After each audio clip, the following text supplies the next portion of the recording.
ইউনূস সাহেব মনে রাখেন, বিএনপি কিন্তু ভাইসা আসে নাই। বিএনপি ভাইসা আসে নাই, মাটির নিচে বিএনপির অবস্থান আছে। বিএনপিকে ধাক্কা দিলেই বিএনপি পড়ে যাবে ওইটা মনে করেন না। নির্বাচন দরকারে পিছায় দিবে, গণভোট আগে করতে হবে। আমাদের মহাসচিব তো বলেছেন গণভোটের কথা আমরা আগে বলি নাই, তারপরে বলছে ঠিক আছে গণভোট হোক, নির্বাচনের একই দিনে জাতীয় নির্বাচন যেদিন হবে সেদিনই গণভোট হোক, অসুবিধা কি? তা আপনাদের অসুবিধাটা কোথায়? কি কারণে চান না? কারণটা কি? কারণ বাংলাদেশের মানুষকে নিয়ে তারা চিন্তা করে না। আজকে আলাদা একটা গণভোটের জন্য হাজার হাজার কোটি টাকা তারা খরচ করতে চায়। ওই টাকাটা কি জামাতের ওই ইসলামী ব্যাংক থেকে আসবে? মানুষের পকেটের টাকা, মানুষের ট্যাক্সের টাকা, এটাকে এইভাবে অপচয় করার যেমনি শেখ হাসিনার অধিকার ছিল না, আপনারও তেমনি অধিকার নাই। আর যখনই তারা বলে ওই উপদেষ্টা দুই একটা আছে, তারা সাথে সাথে জিজি হুজুর হুজুর করতে থাকে। আমরা কিন্তু এখনো ধমক দেই নাই, আমরা ধমক দিতেও চাই না, কারণ আমরা চাই না রাষ্ট্রের আরেকটা সমস্যা আসুক। আমরা সমস্যার সমাধান চাই। এই কারণে অনেক কিছু ছাড় দিয়েও আজকে বিএনপি নির্বাচনে যেতে চায়। তারপরেও যদি ধৈর্যের পরিচয় দেখতে চান, ইউনূস সাহেব মনে রাখেন, বিএনপি কিন্তু ভাইসা আসে নাই। বিএনপি ভাইসা আসে নাই, মাটির নিচে বিএনপির অবস্থান আছে। বিএনপিকে ধাক্কা দিলেই বিএনপি পড়ে যাবে ওইটা মনে করেন না, অন্যরা মনে করতে পারে। কারণ আমরা দেখেছি আজকে বিএনপির একটি গৌরবোজ্জ্বল অতীত আছে, গৌরবোজ্জ্বল অতীত, যেটা আমরা বলতে পারি আমাদের নেতা জিয়া রহমান, শহীদ রাষ্ট্রপতি জিয়া রহমান স্বাধীনতার ঘোষণা দিয়েছেন। ৪২ লাখ থেকে তিনি দেশটাকে অর্থনৈতিক উন্নয়নের দিকে নিয়ে গেছেন। তলাবিহীন ঝুড়ি থেকে সেই অর্থনীতিকে তিনি দাঁড় করিয়েছেন, একটি স্বাধীন পররাষ্ট্রনীতি দিয়েছেন।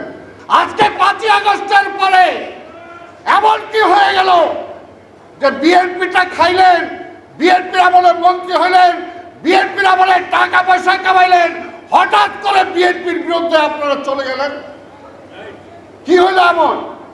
এটাই হলো ষড়যন্ত্র, এটাই হলো ষড়যন্ত্র। পাকিস্তানের স্বাধীনতার সময় আপনার ষড়যন্ত্রে লিপ্ত ছিলেন, বাংলাদেশের স্বাধীনতার সময় আপনার ষড়যন্ত্রে লিপ্ত না, শুধু মুক্তিযোদ্ধাদেরকে হত্যা করার জন্য সেই সময় মাঠে নেমেছিলেন। আবার এই আওয়ামী লীগকে বাঁচিয়ে রাখার জন্য আন্দোলনের পিছন দিন দরজা দিয়ে চলে গেছেন, সব সময় বেইমানি করেছেন। কাজে এখনো বলতে চাই, এখনো সময় আছে। যদি মিনিমাম কিছুটা আপনাদের বোধোদয় থাকে, তাহলে বেগম খালেদা জিয়ার কাছে যান। বেগম খালেদা জিয়াকে আপনাদেরকে পুনর্বাসন করেছেন, অনেক কিছু দিয়েছেন। বেগম খালেদা জিয়ার কারণে ওই সময় সাক্ষী দিতে যাই নাই। তাই বলতে চাই এরকম আরো অনেক কিছু আছে। তাই এখনো সময় আছে, আল্লাহর রাস্তায় সঠিক পথে আসেন, জনগণকে বিভ্রান্ত করবেন না, জনগণকে বিভ্রান্ত করবেন না। বিভ্রান্তের একটা সীমা আছে। ওরা নাকি হিন্দু জামাত করতে চায়। আমি প্রশ্ন করতে চাই জামাতের সেক্রেটারি জেনারেলকে, যে আজকে হিন্দুদের নিয়ে বৈঠক করছেন, তাদের কি আপনার জামাতের শুরার সদস্য বানাবেন? আপনার সেক্রেটারি জেনারেলের পদটা কি কখনো হিন্দু কাউকে দেবেন? ইসলামের একটা সীমা থাকা দরকার। আবার বলে যে মুক্তিযুদ্ধ নাকি তাদের আছে। আরে যুদ্ধের সময় তো প্রকাশ্যে পাকিস্তানের পক্ষে আপনার সেই সময় মন্ত্রী পরিষদে জয়েন করেছেন এবং মুক্তিযুদ্ধের বিপক্ষে আপনার বয়ান দিয়েছেন, বক্তব্য দিয়েছেন। আবার তাদের মধ্যে নাকি মুক্তিযুদ্ধ আছে।